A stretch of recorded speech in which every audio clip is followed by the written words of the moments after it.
still can. Leave now before Master finds you. Who is that knocking at my door? Who is that knocking at my door? Who is that knocking at my door? Be gone.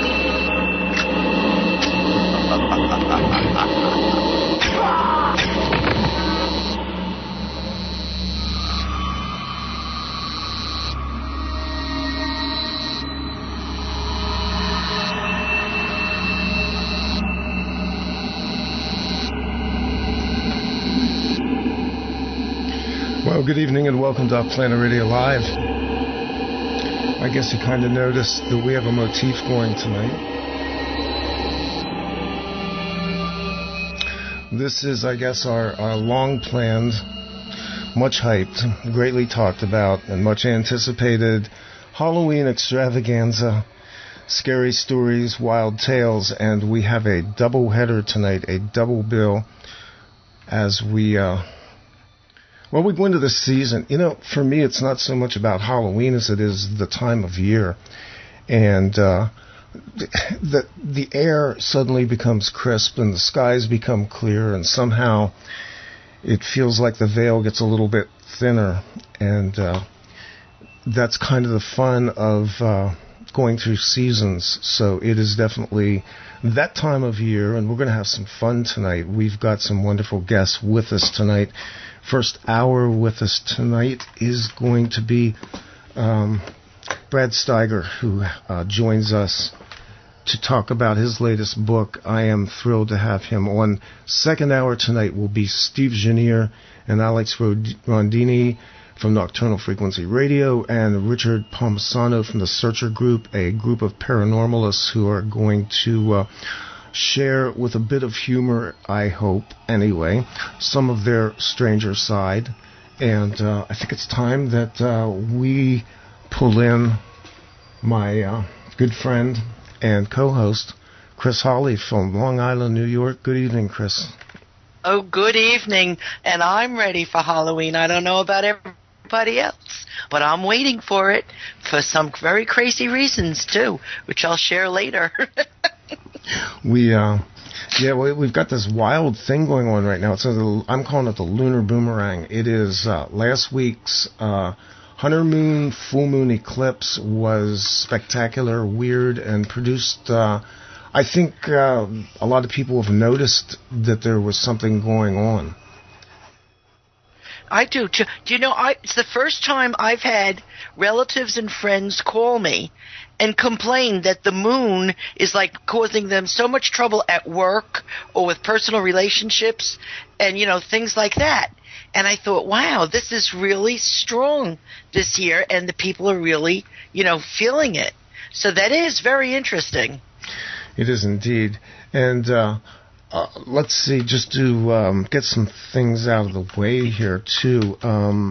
We do occasionally plan shows around here with something more than the usual weekly stack-up that you get. Unfortunately, we haven't been real good at putting shows out, but I wanted to let you know next week, November 1st, 6 to 8 p.m. East Coast time, I'm going to be on American Freedom Radio with David Whitehead and Vinnie Eastwood on the Vinnie Eastwood Show. So that's 6 to 8 p.m. Eastern Standard Time.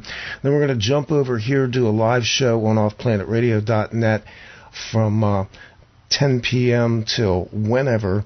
And our guest next week is Zen Benefio. He is the website owner of Ufology Press, and this should be a pretty interesting get-together as well. We want to get our guest on here tonight. He comes to us from out in Iowa. Wow. I don't know if I've ever talked to anybody from Iowa before. He's far better known for that. He is an author of over probably 140 books at this point, and he has written in the areas of spirituality, paranormal, a wide array of books over the years. I want to welcome our guest for this hour, Brad Steiger. Good evening. Welcome. Good evening. Happy to be with you. And you're going to have to add 40 to that total of 140, Randy. Okay, I noticed between you and Sherry that you've probably written well over 200 books between you. So that's voluminous catalog. No, it would be 180, and then together of that 180, we've done about 44 together. So that's the way it breaks down. If anyone's keeping track, taking notes, that's the way it comes down. You began writing in the 1970s, as I recall, and you've been writing 1950s. 1950s. 50s, wow. You know, I've often sat. I'm older than dirt, guys. I'm older than dirt. Well, you certainly don't sound it, and you don't look it. And you have a beautiful wife. Absolutely. Thank you. Thank you. So I guess where I wanted to go with this first off is to say that in the years that I've been doing this kind of radio in this genre, I've often thought what it would be like to interview Robert Hyland or Philip K. Dick or Isaac Asimov, and I feel like you probably occupy that space in terms of your work, your integrity, and what you've done over the years. Give us a little bit of a background of how you got into writing, and specifically writing in the genre that you've written in, Brad. Well, you mentioned Philip K. Dick. We became rather close in the years before his death. He had read, well, he was undergoing dental surgery. He had a vision of a book called Revelation of the Divine Fire by Brad Steiger, and a voice that said, this book will give you answers. And he got the book and made contact, and that came out in about 72. So the last years of his life, I talked to him, just after his first motion picture was adapted from his books. Excuse me, the one with Harrison Ford. He did manage to see that. Great, that was Blade Runner. Blade Runner. Yeah. He managed to see it just before he died. He was able to go to the studio and see the first cut, and he was quite excited about it. And I think so often how many movies have been made of Phil's work since. I mean, it's just incredible. And he didn't, I know on some level of consciousness he's quite aware. Oh, yeah. But how I got started, I think some people know that I was reared in a haunted house, so I really had no choice. It was the old stagecoach stop.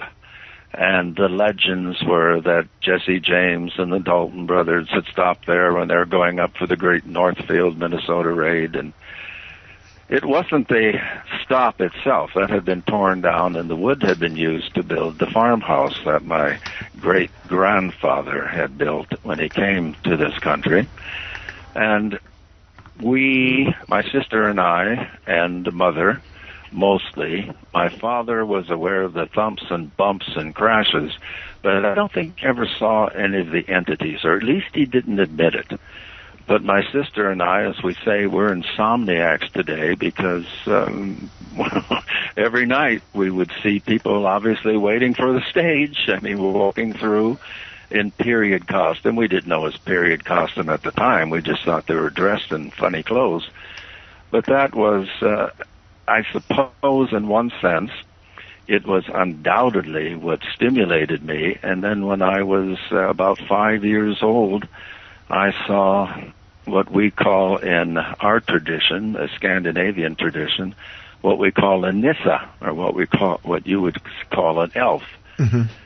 And I saw that Nissa looking in the window at my parents, and I watched the Nissa for quite some time until it seemed to be, you know how you stare at someone or someone stares at the back of your head, you just suddenly feel that and turn around. Absolutely. Well, that obviously felt he's staring at the back of his head because he turned around. I've never forgotten when we made eye contact, and in one sense, all these 73 years later, I'm still looking for him. I'm trying to find him again. He comes back and lets me know that he's still checking in on me, but we haven't had that eye-to-eye contact again. So basically, he is a presence in the background of your life from time to time? Yes, yes. Someone said, knowing I am of Scandinavian descent, they said, I was the epitome of Peer Gynt, the great work by Ibsen, who had, kind of the elfin contact all his life. And I honestly hadn't thought of that, even though, of course, growing up, Ibsen was kind of a way of life, but I didn't really realize that. But anyway, that's how I got started. I began writing fiction when I was 15 and began selling. And I decided I was going to be a mystery novelist, a detective story writer, because I loved mysteries on the radio, the theater of the mind. Yeah. And I would visualize, probably better than any Hollywood director could create. So my first works, writing articles, I think my first article was about ghost ships. My second one was about reincarnation. And at the same time, then, I was selling mystery stories to Alfred Hitchcock, the magazine. Yes. But they take an option. Every story they bought, they took an option on, but unfortunately, none of mine were made. But Hitchcock and Trapped and Guilty and Manhunt and all those marvelous pulp magazines that don't exist anymore. Yes, that era is gone, sadly. Yeah, and what incredible training ground that was for young writers. It just really bemoaned that. A lot of people don't know that major novelists began their careers there. I'm thinking not just of Philip K. Dick, who I believe published in the early years in the pulps, but also people like Raymond Chandler. Oh, I mean, the list would be as long as our arms, that began. And, playwrights like Tennessee Williams. I mean, it was just a marvelous training ground, and you got paid for it. It was only a penny a word, but you did get paid for it. And, of course, a penny a word in the 40s and 50s and 30s, that wasn't bad. That was not bad. Average article being, 300, 500 words, maybe more? Well, no, the average would probably be like 2,500 to 4,000. Wow! So you see, not bad. That ain't bad. Yeah, that'll keep you in comic books and bubblegum, definitely. Right, it would. But I looked at I was looking at the list of your bibliography, which is on Wikipedia, and I'm thinking 1965. You were writing Monsters, Maidens, and Mayhem, a pictorial history of Hollywood film monsters, and then following it later with books on ghosts, strange guests, and strangers from the skies. This was in 1966. You were writing in a genre that time that was kind of straddling what was acceptable in mainstream mainstream publishing. Tell me about it. I would have given the pay I got for a short story for a radio program like we're doing tonight. I mean, they just didn't exist. And the talk shows, such as they were on radio, unless you were on Long John Nebel in New York, they just didn't exist. And if you did get on the radio, I would be greeted with things like, boy, when this starts, I'm going to tear you to shreds, Steiger. And I'd say, well, go for it. And that's the attitude. Or they'd be just as pleasant as could be for the whole half hour, 40 minutes, and then say, but I still think this is all bunk and hokum, And then, of course, end of program, nothing to come back, no time to come back. Television was impossible. The television code, you don't have anything that will promote belief. The only TV, and there was only the alphabet networks then, of course. Right. ABC was the only one that would, let you sneak in and do a program. And we did live shows on ABC where we regressed people, to other lives. We sent them mind traveling to targets that were picked out. We did some incredible shows on ABC, which I wish I had film of today. Yeah, unfortunately, at that time, and I remember growing up as a kid in the mid-60s to mid-70s being that kind of period where we kind of touched on the paranormal from time to time. They give us some strange shows, certainly what Rod Serling did, and shows like The Time Tunnel, and there were actually some that got through the cracks. Along the way, but it was very buttoned down. It was extremely slanted towards what I call the Western Christian moral ethic of not discussing anything that went out of the mainstream. And yet here you are, you're writing about reincarnation and spirituality of an alternative mode in the 1960s. I looked at the body of your work and I went, time caught up with you, Brad. Yeah, and kind of with a double-edged sword, because some of the, I don't like to cast aspersions, and if you can't say something nice, don't say anything at all, as Thumper the Rabbit told us.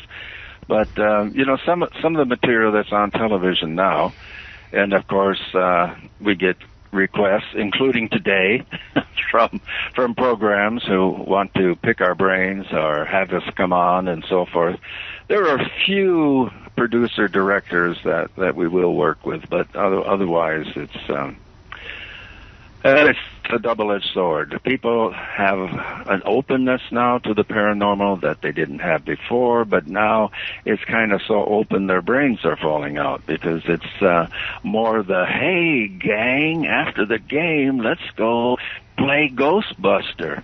And I've been amused in recent years how many kids have been picked up for trespassing, how many amateur ghost hunters have been picked up for trespassing. That's not the way you do it. You don't just break down somebody's door, and even if the house is empty, you have to respect that. So in the days when I was going around hauntings, it was usually a summons for help or a summons of just we don't know what's going on. So in the beginning, the majority of homes, which I investigated with my team, we were summoned there by police officers who had confronted something after receiving several complaints, people picking up the phone and saying, there's a ghost in my house, and they're saying, yeah, I bet.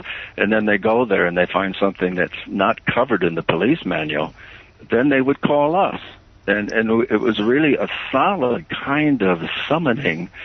And very often the police officers would come with us, to see for themselves. And I remember they'd go back. In one case, we had worked with a number of police officers. So one Halloween, they kind of invited us to get together with them and have kind of a Halloween celebration with the police.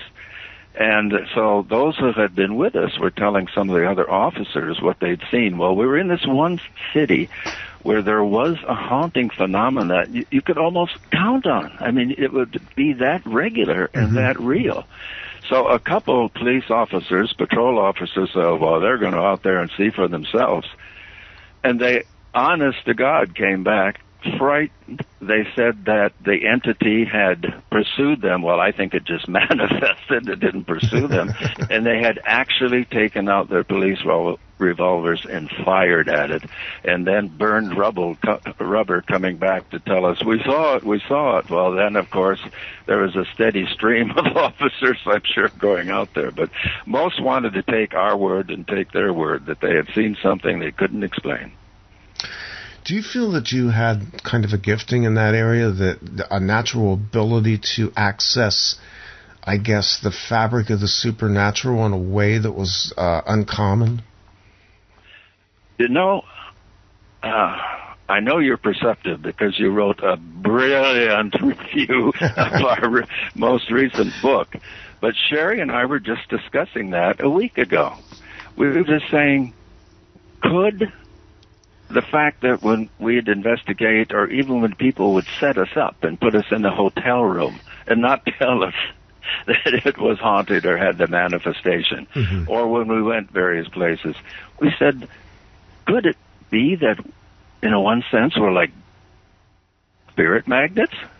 Is there something in us maybe that, because as far as being frightened and imagining things, it's not that, because, again, I saw it as a child. Sherry has been involved in so many cases. She feels that many of the entities are troubled and sorrowing and need to be helped to move beyond. Yeah. And, of course, she is an ordained minister. She was on staff at the Lutheran School of Theology. So she began thrown into situations where she had to perform exorcisms. And the Lutheran Church does not really enthusiastically endorse exorcisms. Right. So she didn't know what to, and she never, I'm a movie buff. In a little tiny Iowa town, the theater had 3 movies a week. And my dad took us to every one of those. So I'm a movie buff since, the 30s. But Sherry I came from an evangelical background. She came from an even stricter evangelical background, so she really didn't see many movies. She hadn't seen The Exorcist. She didn't know, but it was when she saw The Exorcist, and when we saw it not terribly long ago, that was the way the woman was behaving, doing things with her body that you just can't do, and, contorting, and the terrible growls and moans and screams that came from her lips they had to get police officers to turn them around. Well, and as Sherry said, when people asked her, what did she do? Sherry said, all I could do then as a pastor was just pray. Yeah. All I could do is pray, and it did bring peace to the woman. Right, and the reason I ask you that question is because I think a lot of people who are gifted in the area of discerning spirits, which is really what that is, take it for granted. We tend to see things and believe things that other people don't see, don't believe, and don't understand. But it's almost like commonplace until it becomes very obvious that, you may not be completely normal. And so I'm always interested in how people perceive of their ability to deal with aspects of the paranormal, however they do that, however they deal with it. Mm-hmm, mm-hmm. Chris, you got anything you wanna pop in here with?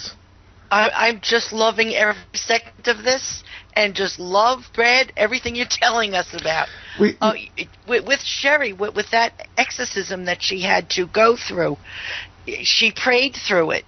But it's interesting to me that there has to be something special or gifted or different about your wife to be able to hold it together and focus on what was going on around her, to be able to get that far to give this woman peace and to do what she needed to do. I'm extremely impressed by that, because I know how frightening a paranormal situation of any kind can be, and I do think that there's something very different about the people that go through them, that they have just something else in them that enables them to deal with these encounters, get through them, stay, focused and alive, and then want to figure them out.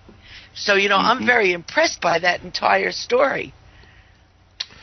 Well, again, to go on with that, and as you're probably thinking, here I'm in my 70s, she's in her late 60s, and it just occurs to us now, that maybe there might be something in our makeup that we can't define. But I'll go back when Doubleday called in the probably 1970 and said, you've done a book for so many people, when are you going to do one for us? And I said, Ashmead was the editor, very gifted editor. And he said, I'll challenge you. I'm going first now. When I come back, I'll see if you have an idea. I said, okay, I'll accept that. So when he came back, I said, what I've always wanted to do, because one of my majors is in sociology and psychology, and I've read all these books where anthropologists go to various Native American tribes and ask them what they believe, and then they make their conclusions from the anthropological point of view. I said, I would like to go to a number of Indian Native American tribes across the country and really ask them in their own words what they believe. And he said, when he came back, he said, you're on. He says, oh, that's it. So I thought, well, now then I heard, how difficult it is to get the native shaman to speak really what's on their hearts and minds. And I wondered how I would overcome this. Well, it worked like this. Interestingly, enough shaman had read, medicine people, had read my books, some of my books. So they said, well, you're a white shaman. You're a white medicine man. And I said, yeah, I guess that's the attitude I have, that I am a shaman because, the spirits, prophecies, the way of knowing. And I studied then with a number of medicine people adopted into the Seneca tribe, the medicine aspect of it, not the tribe, but the medicine unit. And Sherry has done the same. She has studied with many shamans. Now, she has a little advantage because she's Swedish and Chippewa, so she has kind of that extra pulse, if you will, within her. Yeah. But that's the attitude that we have, is that we are shaman, and every culture, every religion began in the shamanistic tradition. Whether you come from Europe, whether you come from Asia, Africa, you come from some shamanic tradition, which has then matured, if you will, or not matured and developed a way that we now worship in churches and so forth. But it began with shamanism. And in a sense, I think that's what it is, Chris. It's that aspect. Now, you, my dear, you have contributed some of the scariest contributions that I've been privileged to place in my books. And I think, I'm going to be bold enough to say you have that same energy within you, because you've been in situations as a young girl where you had to rely on something that no one taught you. You didn't get from a book. You just knew.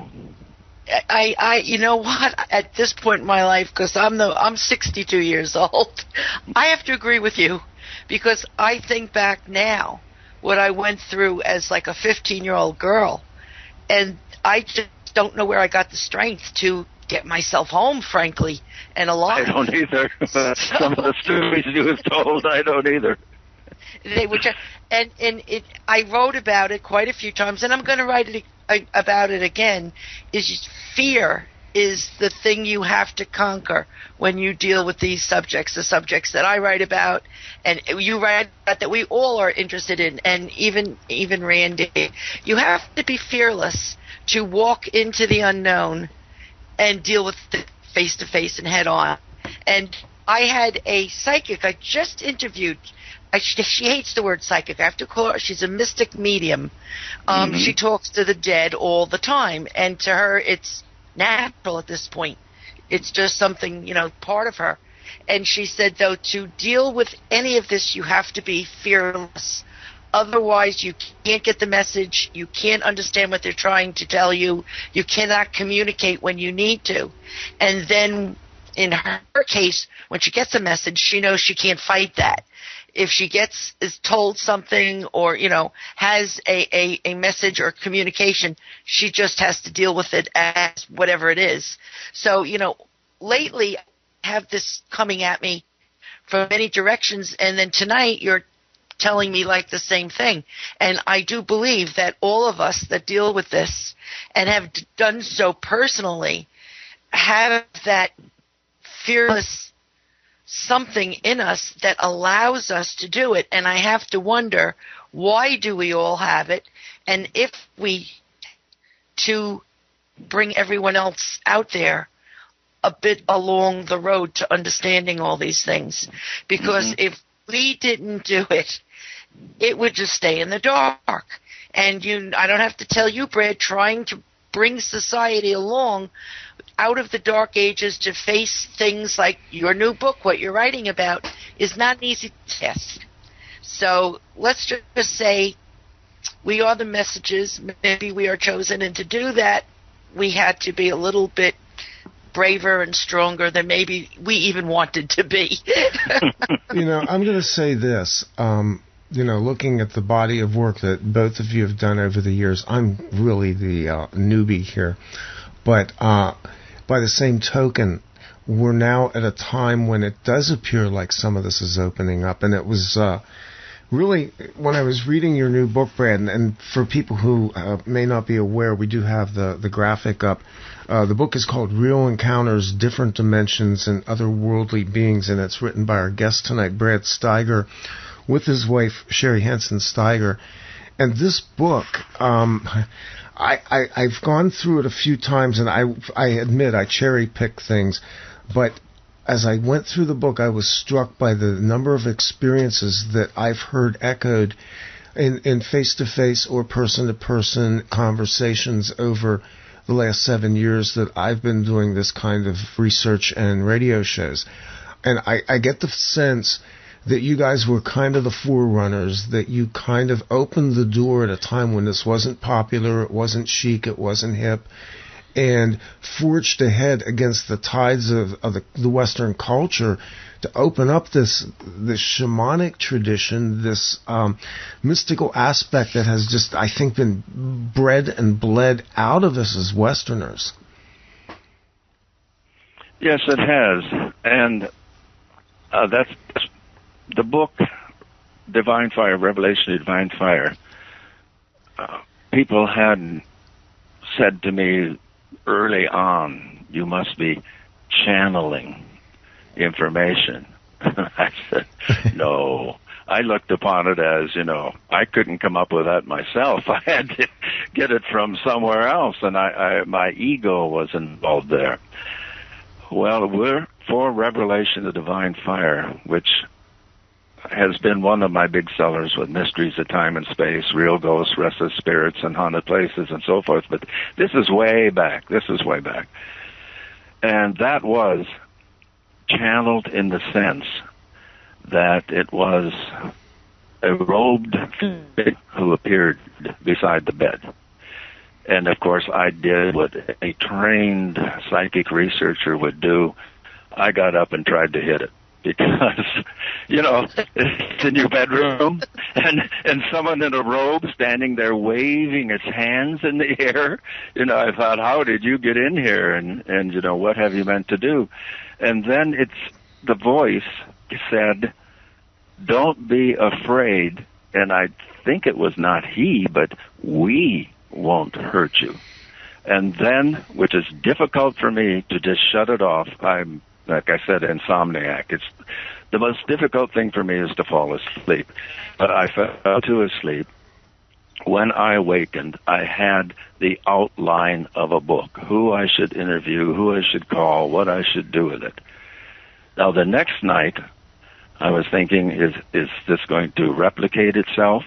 And then, strangely enough, there came down the hallway to the bedroom this greenish light that was buzzing like a metallic bumblebee, came into the room and then became this robed figure again.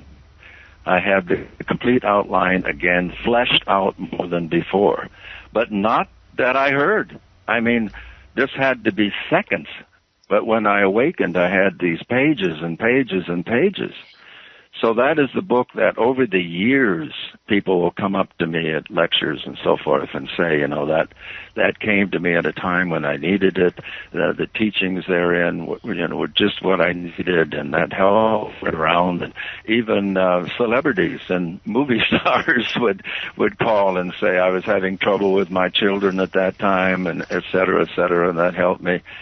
So there again, and I don't feel any the less as an author that I had a little help with that.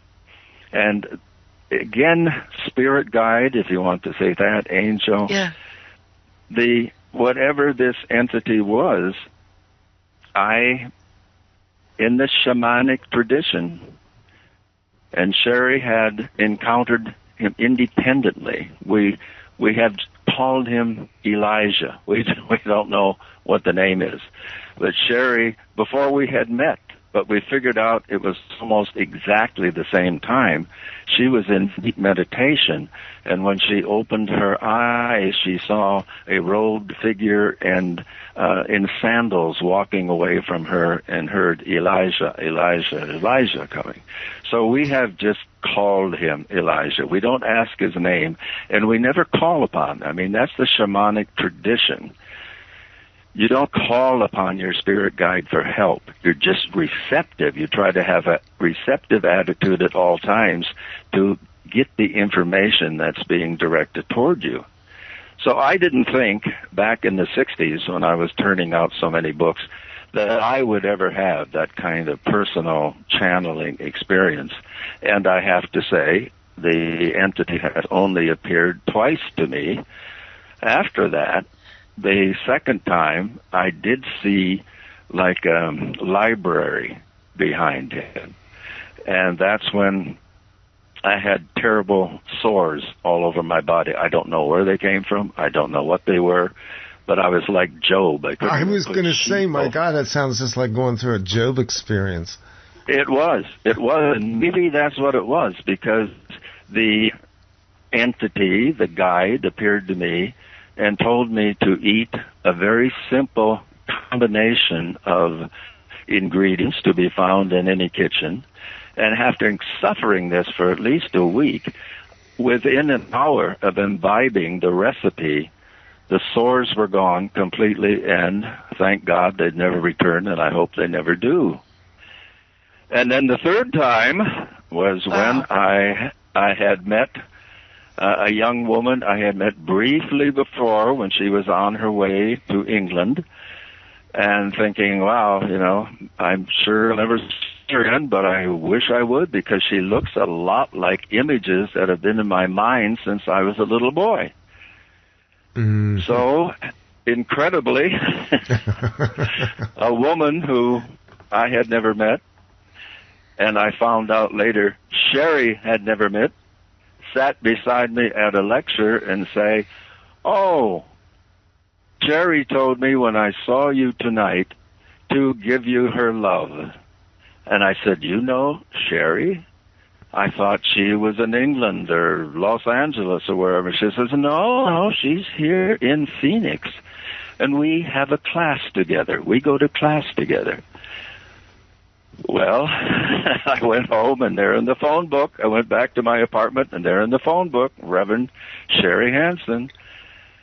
And it took me like 2 weeks at least before I had the nerve to call. And then once we connected, as they say, the rest is history. But they had never met each other. I didn't believe that. When I was talking to Mary Carolyn Meadows, who we call our fairy godmother now. She's very astute mystic in the Phoenix area. And Sherry, they both said, "I'm not taking a class," when I would meet them individually. "I don't know Sherry. I don't know Mary Carolyn. We've never met. And incredibly, we just came together in New York City on a Chinese restaurant on the second floor. And there was Mary Carolyn with the exact double of Steve Martin, the actor-comedian. He says he stopped trying to say, "I'm not Steve." He just signs autographs and so forth because he looks that much. There they were, and I could see that the two women had never met. They didn't know each other.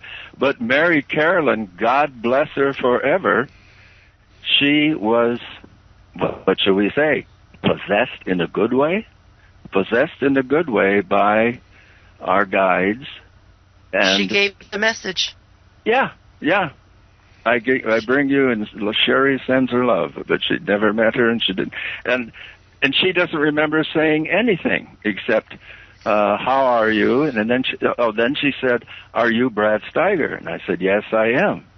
Then she says, I bring you greetings from a mutual friend. We take class together.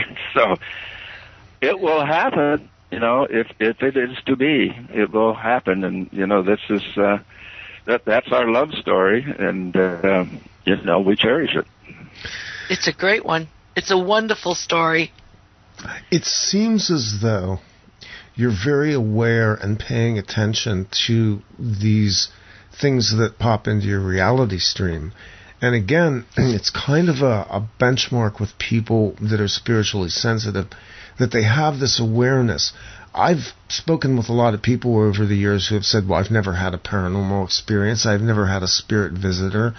And my argument to them is you have, but you were not aware of it consciously, because this whole multi-dimensional existence riff that people don't understand how we're spanning all of this continuum. So, I try to tell people the first thing they need to do is to pay attention to what's going on around them and be open. I mean, you don't open yourself up to everything, but you become kind of like the old crystal radios. You put the right crystal in the radio and you pull the right frequency. Is that kind of your sense of it as well, Brad? Yeah, that's a very good analogy.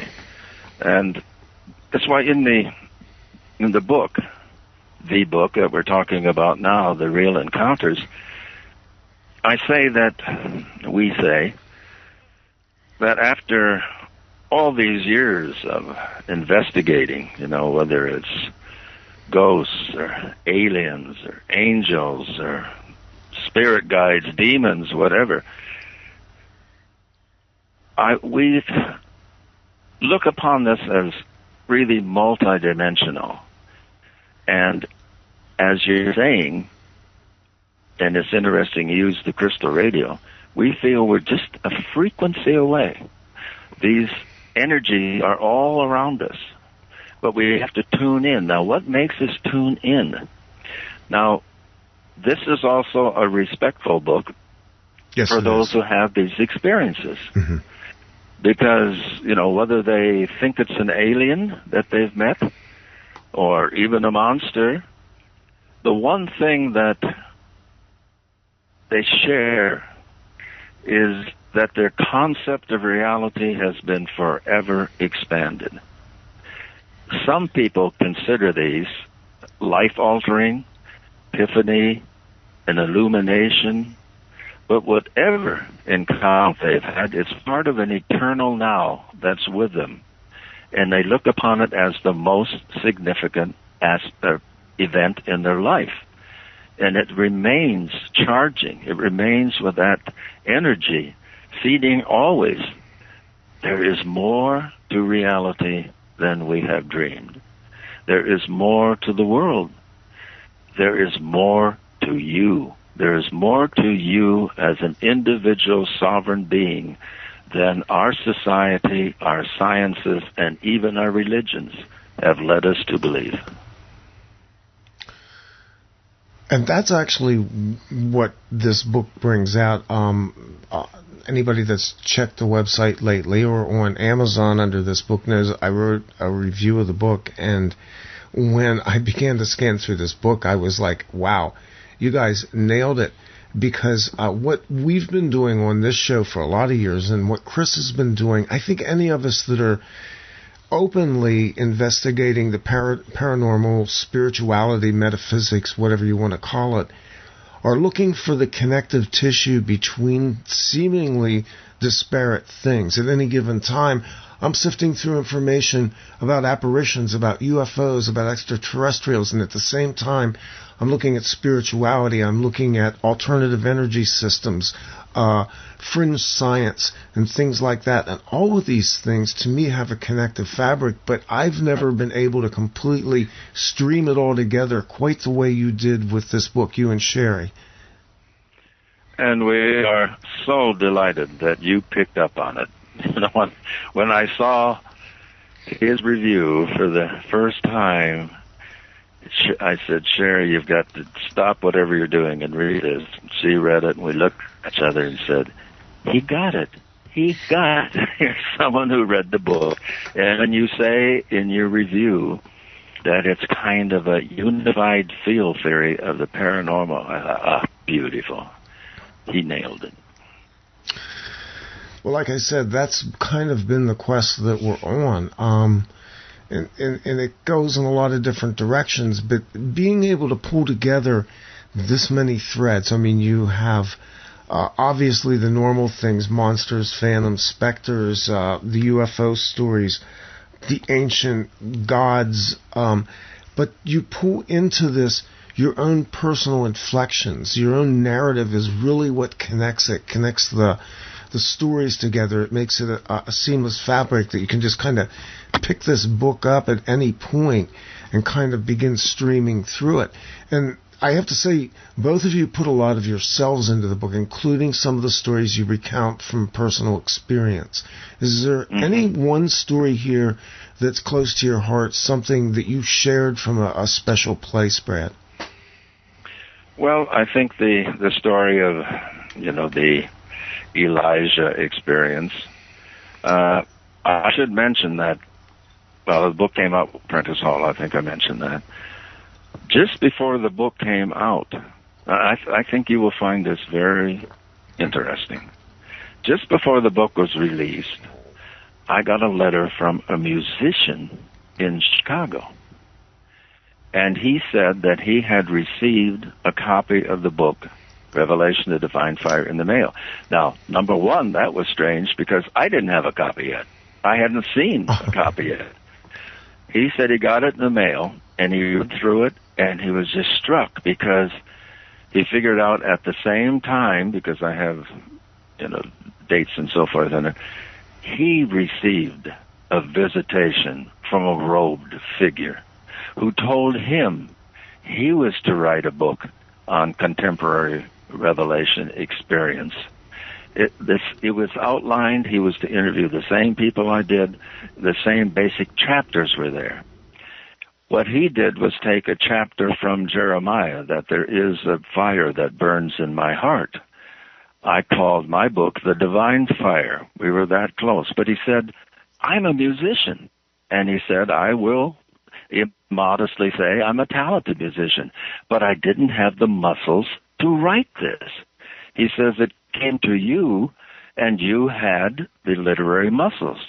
Now, interestingly, as I confided in him, I have heard spiritual music all my life. I hear the music, and I felt that I was to be a great composer, not a writer, but I have no musical ability. I can carry a tune, but I took saxophone lessons for years and never mastered, the simplest of tunes. So again, how many people, men and women, received the charge to write this book, Revelation of the Divine Fire, or at least the contemporary revelation experience, to show that it didn't end on the Isle of Patmos in 30 A.D., that God didn't go to Argentina and hide out, that God is still alive, the energy is still alive, and still we're receiving revelation today. How many people got that message but didn't have the tools?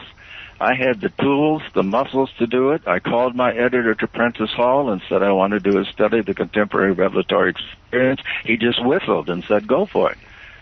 The musician couldn't do that, just like I can't put down the spiritual music that I hear. So we each have a piece of this great cosmic jigsaw puzzle, and we are each to use it to the best of our ability in our own particular talents. Yeah, I'm looking at that. That book came out in 1973, which at that time, that was a big year for me. That was there are, I think, waves in how these things roll out. In the 1970s, I was reading the Seth works by Jane Roberts. Okay. And to me... And you noticed that I wrote the blurb for the first Seth book. Do you remember that? I do remember, now that you mention it, yeah. Because she had read so many of my books, and they asked, if I would write a little preface for it. And I thought it was interesting that you mentioned how this spirit entity referred to itself as we, because it's a subject that I've been interested in for a long time. of what I call non-physical intelligence, non-human intelligence, which seems to have a group dynamic to it. Do you see that reported as well a lot? I mean, Seth had a singular identity, but I always had the sense with Seth and even with some of the later groups who were doing channeling work that there was a group intelligence behind that, a greater collective intelligence. Yeah, I know both Sherry and I agree with that. It is collective, and that's what makes it so difficult for some people to apprehend. And I guess our culture, and specifically the United States, emphasizes the individual, which is wonderful. The individual in a very pragmatic sense. Certainly we don't have the America, the pioneer in building the new nation and that kind of, but that's still ingrained in a lot of us, being the pragmatist and being responsible and the whole Emersonian Thoreau aspect. And I think it's certainly ingrained in me all my life, and I think a lot of people, and obviously you. So again, this idea of the collective is almost obscene, because that's, you can't talk about anything to some people being collective, and they say, "Oh, are you a socialist?" This is not at all the arena in which we're discussing. But the idea of collective intelligence, at the Holy Book of Islam, the guiding energy, as I read it, we read from a selection from all the holy books, right on through to the Hindu and so forth every night.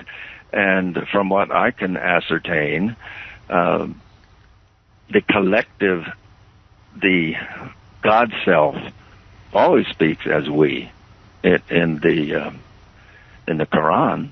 Yeah, and we have, of course, at the very beginning, in the Genesis book, the energy that we come to call God, Yahweh, or eventually as it matures, it speaks in its first utterances as we. Yes. We are well pleased. Yes.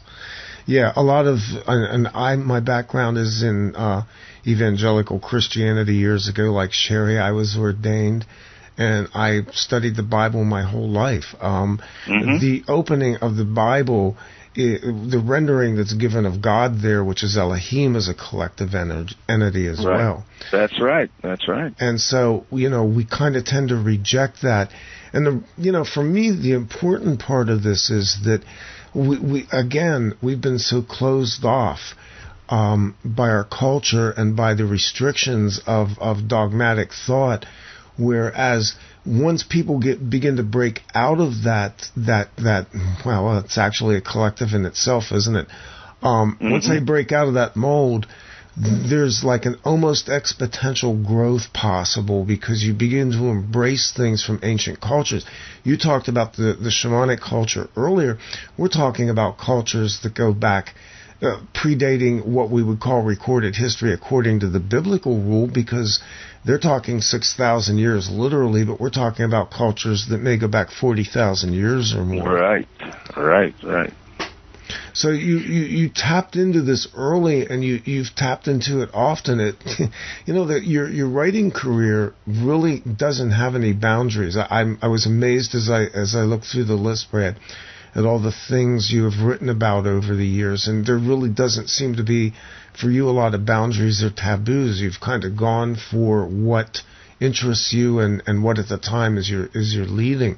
Is there anything right now that you've not written about that you want to write about in the coming times ahead? And I don't mean this to sound arrogant, but I can't think of any area in which I haven't written.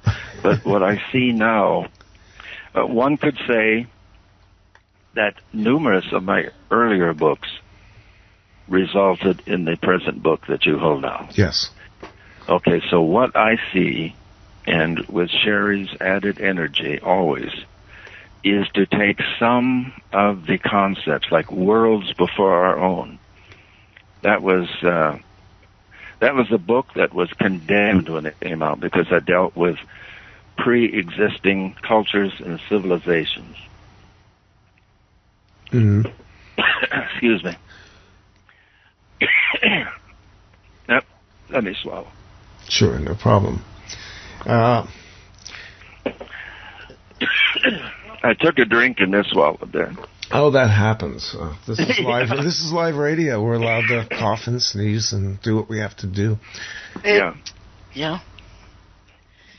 Well, I just want to put in here while listening to you two talk, which it's a wonderful conversation, is I think that the problem with us in the West or in most of the world is that problem with individuality and grasping the idea that we are all just one piece of a very big thing, and Exactly. that we all experience what we are experiencing as part of that piece, to be shared as eventually as a whole. And that's a very hard idea for people to grab onto, digest. Yeah, because I'm an individual. I want Right. this. I want that. Me, my. It's just, it's the basic instinct within us. And we don't need to defend what we consider holy and what has come to us as and made us the entities and individuals that we are. It's recognizing that there is only one life, there is only one consciousness, there is only one spirit, and we are all a part of it. And that is a very difficult concept for people to grasp in our society. It is. And experiences. You are supposed to have experiences. You're supposed to encounter different events in your life and deal with them and focus on them and understand them and not run from that, because that is why I believe we all have life, is to experience what comes our way and what we are meant to deal with, as it's a learning experience. Absolutely. And hopefully others should try to, listen to what other people go through and understand it and try to touch it and feel it and experience it through them. But we seem to be getting, I think, even more walled off, especially with the way we are all with the gadgets now. And we're going in a different direction that worries me a bit. But you can't get around it. It is what it is, and I think what it is that we're all part of the same big thing. So Exactly. Live your life, do your best, try to experience being alive and do it well. And that's what I've gotten so far. Right. Totally agree with you, Chris. I wish we had more time. We will. I want to have you back. I'd like to get Sherry back. I know she's a little under the weather tonight, and Yeah. we send her love and energy that Thank you. she's recovering. But we want to get you back at some point in time, because you touched on so many fascinating things tonight that you and I could have probably gone for a couple hours, and Chris would have extended that even further, because we Absolutely. get ripping Brad, ourselves. Let me just say, Brad, this has been my favorite interview. I loved everything you told us tonight. Yeah, good, great stuff. You're making me blush. That's okay. I think that sometimes that's kind of a good feeling. Again, for the listeners out there, the book is called Real Encounters, Different Dimensions and Otherworldly Beings. Brad, can you tell people the information about where they can find the book, where they can find you and Sherry, and anything else you want to be heard saying going out tonight? Oh, certainly. Thank you. The book can be acquired at Amazon and Barnes & Noble and all the electronic bookstores, of course. And let's not forget our local bookstore. You know, they're having a hard time keeping out of the electronic giants. To contact us, it's simply www.brad, B-R-A-D, and spelled out, A-N, not an ampersand, and Sherry, SHERRY.com. BradandSherry.com. That's a great website, by the way. Be sure to check that out. And Brad, thank you for coming on. Stay on the line for a minute. I'll catch up with you in a minute here. Next hour, we're going to go back into it. We're going to have 3 paranormalists with us. We're going to have Steve Janier and Alex Rondini from Nocturnal Frequency Radio and Richard Palmisano from the Searcher Group. This should be a lot of fun. Probably run about 90 minutes on the next segment. Maybe we'll be loose because we can do that. We'll be back for part 2 of Off Planet Radio Live in about 8 minutes or so.